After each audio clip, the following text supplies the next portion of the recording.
Fala, galerinha! Bom, agora vocês vão ver os 5 tópicos mais recorrentes no PAS 3. Roda a vinheta. Fala, aluno Versa! Eu sou professor de Sociologia do curso Versa, professor Igor Stort.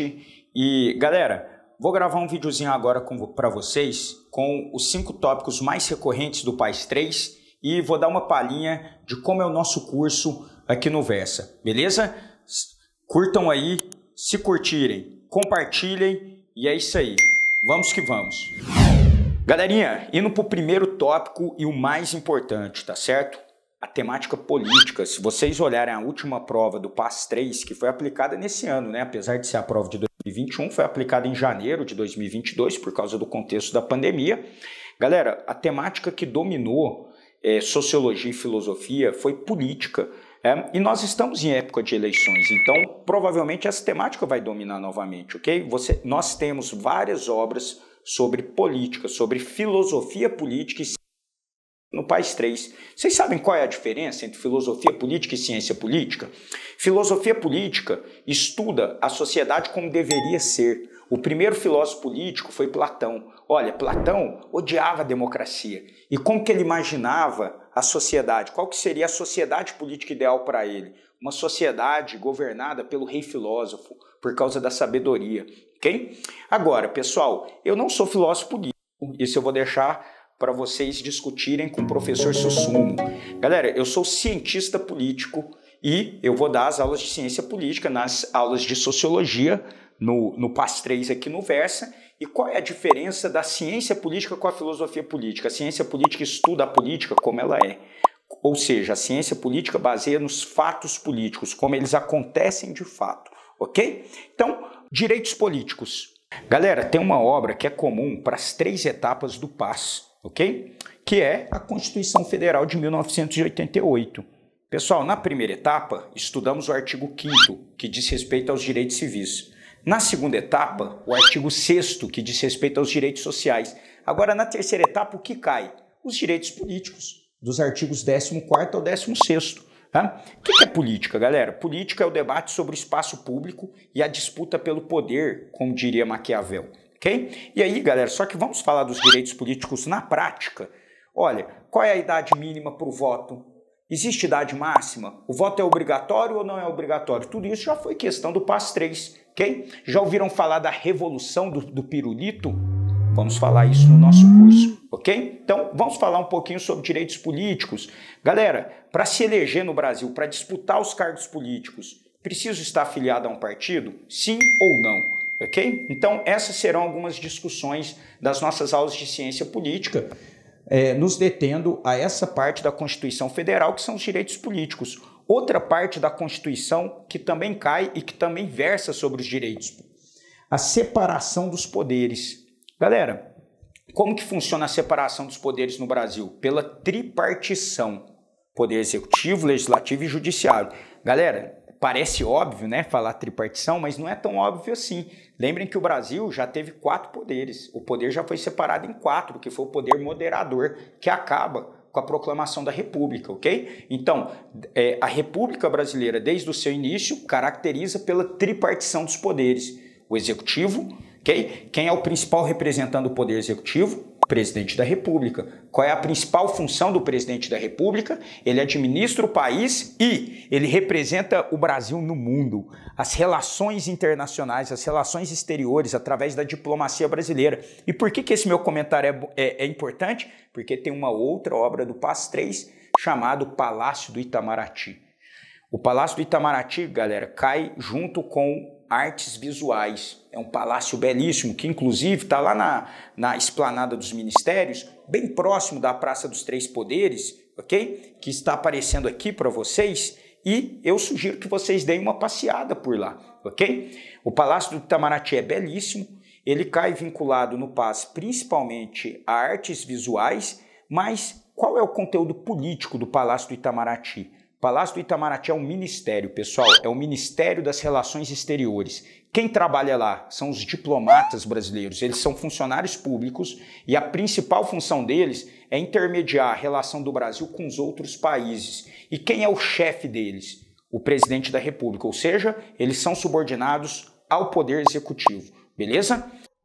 Galerinha, agora vamos falar do Poder Legislativo. Esse prédiozinho aqui, Congresso Nacional, a cúpula virada para baixo é o Senado Federal, são 81 senadores, ok? A cúpula virada para cima, a Câmara dos Deputados Federais, são 513. Qual a principal função deles? Olha, legislar, fazer leis, mas só isso? Não. Tem a teoria do peso e contrapeso. Eles são contrapeso ao Poder Executivo, do presidente. O presidente é o político mais importante, mais poderoso do país, mas ele faz tudo o que ele quiser? Não.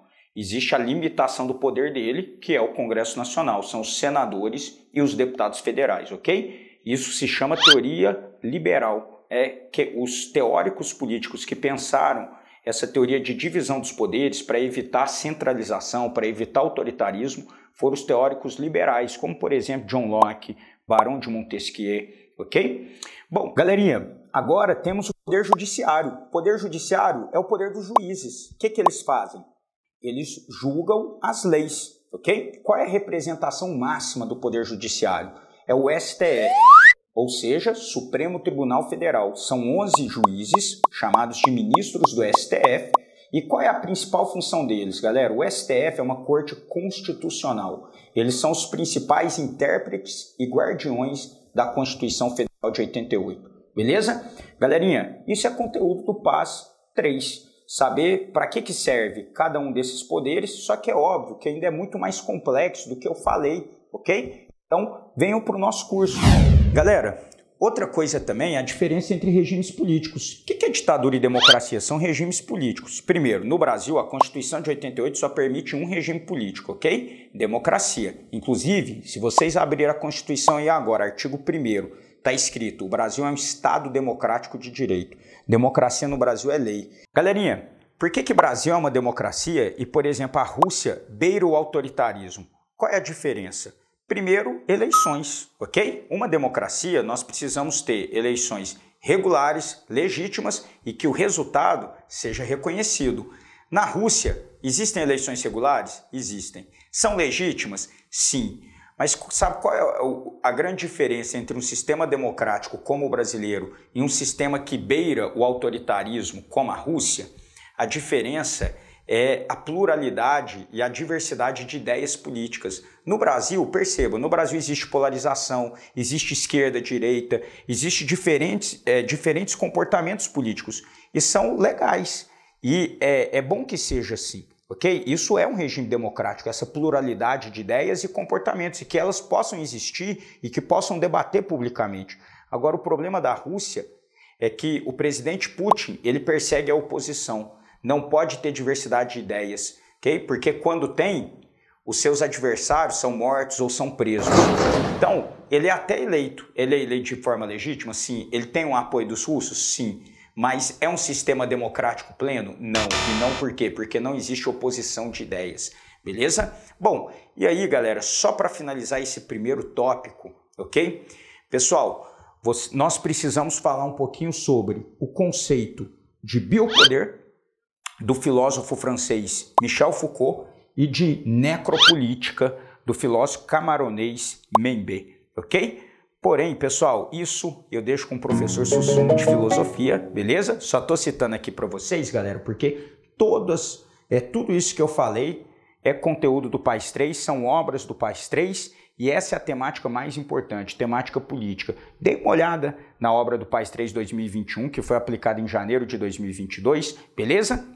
Vamos para o segundo tópico? Bom, galerinha, tópico 2 de recorrência no PAS 3 de extrema importância para a gente revisar no nosso curso. Bom, vamos começar com uma brincadeira. Vocês sabem em cima do que eu estou? Bom, vocês devem pensar. Pô, se ele está sentado, ele está em cima de uma cadeira. Mas, de acordo com os teóricos alemães Karl Marx e Friedrich Engels, eu estou nesse momento me relacionando com outro trabalhador, com relações de trabalho humana, ok? E, galera, isso significa fetichismo da mercadoria. Quando eu não reconheço que, ao me relacionar com uma coisa, no caso essa cadeira, que é uma mercadoria, ao me relacionar com ela, eu não reconheço que, na verdade, eu estou me relacionando com outro trabalhador, porque essa cadeira ela só existe porque foi um trabalhador humano que produziu ela, Isso é fetichismo. Viver numa sociedade fetichizada é viver numa sociedade em que nós estamos deslumbrados por marcas, por coisas, por mercadorias e deixamos de enxergar as relações de trabalho por trás delas. Ou seja, o trabalho concreto, o trabalhador humano, aquele que está produzindo a coisa. E que, de acordo com essa teoria, que é a teoria do materialismo histórico dialético, então lembrando que a teoria de Marx e Engels é chamada de materialismo histórico dialético, de acordo com essa teoria, todo trabalhador na sociedade capitalista é um trabalhador explorado, porque existe extração de mais-valia, beleza? Então veja, pessoal, esse é outro autor que nós vamos ter que trabalhar também, ok? Esse é um autor muito recorrente no País 3 e ele sempre cai relacionado com uma obra. Mas aí vocês me perguntam, Igor, qual é a obra que vem relacionado com a teoria de Marx e Engels? É uma obra de teatro, a obra A Exceção e a Regra, que vai aparecer aqui para vocês, do dramaturgo alemão Bertolt Brecht, um dramaturgo essencialmente do século XX, ok? E o Bertolt Brecht, ele colocava a arte dele, o teatro dele e a poesia dele com interpretações marxistas, ou seja, da teoria do materialismo histórico dialético, beleza? Então essa outra teoria que nós vamos revisar ao longo do nosso curso, beleza? Relacionado com essa obra de teatro. Então nós vamos dialogar juntamente com o professor de teatro, beleza? Bom, galerinha, e essa teoria do materialismo histórico dialético, ela é uma teoria polêmica. E por que polêmica? Porque ela é uma teoria revolucionária. O que significa uma teoria revolucionária? Esse é um conceito político muito importante para o nosso País 3. Uma teoria revolucionária é uma teoria crítica do modelo econômico que nós vivemos, ou seja, crítica da sociedade capitalista. E qual é a proposta do Marx e do Engels, donos, criadores dessa teoria? Acabar com o capitalismo, porque capitalismo sucks. Capitalismo é exploração do trabalho e criar uma nova sociedade, um novo modelo econômico que eles chamam de socialismo e, por fim, de comunismo, ok? E, galera, por que é uma teoria polêmica? Porque essa teoria deles, que eles criaram no século XIX, ela marcou a sociedade do século XX. Não tem como falar de história mundial, história geral no século XX, sem falar dessa teoria. E eu estou me referindo ao quê? Às revoluções socialistas. Estou me referindo à Revolução Russa em 1917, à Revolução Chinesa em 1949, à Revolução Cubana em 1959, que, lembrando, ela não começa de viés socialista, ela começa com viés nacionalista, ok? Mas depois passa a ser influenciada pela União Soviética. E perceba, galera, nós estamos em pleno século XXI. Até hoje, esse debate sobre capitalismo e comunismo ainda permeiam a política nacional, o debate nacional, beleza? Então, essa é a segunda temática mais recorrente do País 3. Galera, terceira temática mais recorrente em sociologia para o País 3, e uma temática que eu particularmente gosto muito de debatê-la, de discuti-la, que é o seguinte. Galera, para que serve a sociologia? A sociologia serve para estudar e para falar sobre a sociedade, ok? Só que é o seguinte, galera, a gente fala sobre sociedade a todo momento. A gente fala sobre sociedade no almoço com a nossa família, no restaurante com os amigos, ok? Agora, falar sobre sociedade, falar sobre problemas sociais, é necessariamente fazer sociologia? E a resposta é não, ok? E por que não? Porque sociologia é conhecimento científico. A sociologia não depende da minha opinião, não depende da sua opinião. A sociologia é baseada em fatos, em pesquisas rigorosas da realidade social.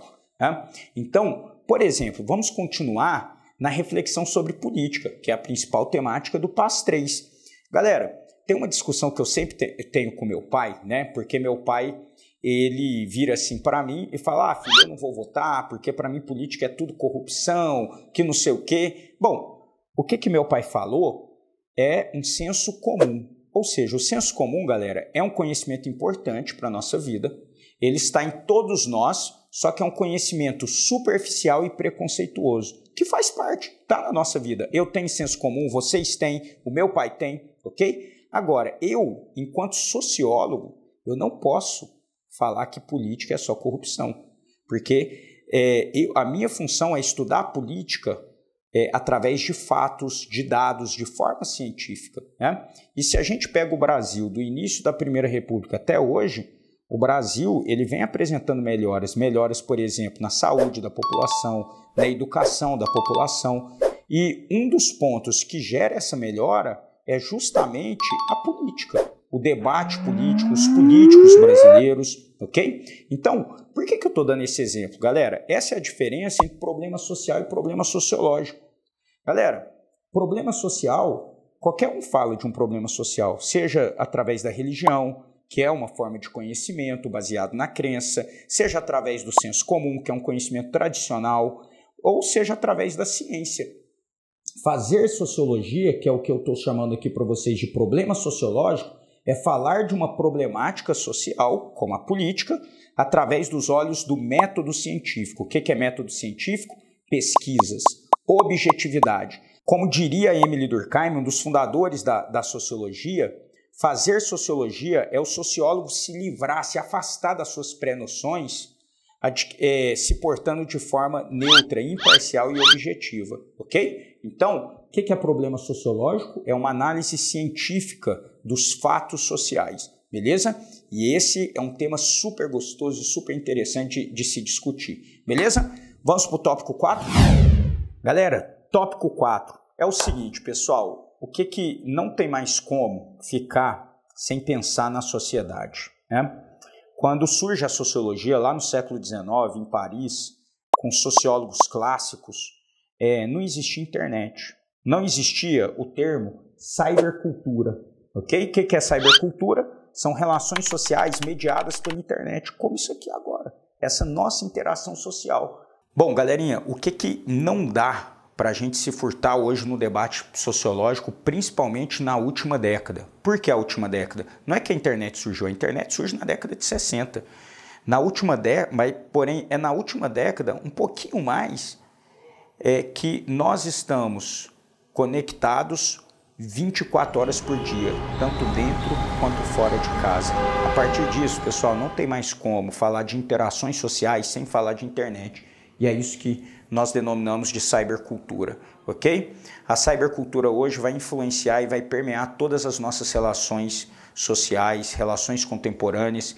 E aqui, galera, eu quero trazer para vocês no nosso curso alguns intelectuais para discutir isso, alguns intelectuais fundamentais para a nossa prova, ok? O André Lemos, sociólogo brasileiro, professor da Universidade Federal da Bahia, ok? O Zygmunt Bauman, muito conhecido, sociólogo polonês, morreu recentemente, em janeiro de 2017, com seu conceito de modernidade líquida, ok? E o Manuel Castells, que é um sociólogo espanhol contemporâneo, ainda vivo, que vai afirmar que a sociedade globalizada que nós vivemos hoje é a sociedade em rede, que é uma sociedade conectada 24 horas por uma rede mundial de computadores. E quais os impactos disso? Vamos para o curso. Venham.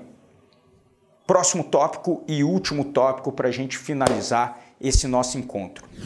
Galerinha, último tópico, saideira. Agora uma reflexão mais abstrata, mas de extrema importância para o nosso país 3, a ideia de modernidade. O que é modernidade, galera? O conceito de modernidade. E a modernidade nós entendemos na sociologia como a transição feudo-capitalista. Ou seja, a transição desses modelos econômicos, políticos e sociais, que mudam o quê?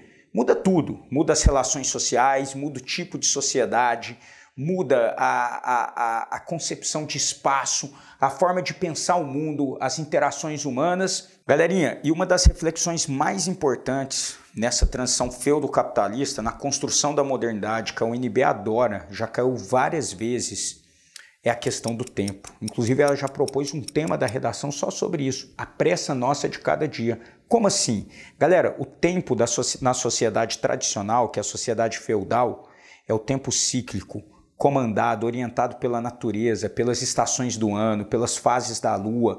E o que muda para a modernidade, que é a sociedade industrial que nós vivemos? Muda para isso aqui, ó. É o tempo do relógio, o tempo linear, o tempo da ansiedade, que tudo está em constante mudança e transformação. Agora não me interessa, pessoal, o que está acontecendo lá fora. Não me interessa qual a estação do ano que nós estamos, não me interessa se está chovendo, se está sol, se está nevando. O que me interessa é quantas horas são.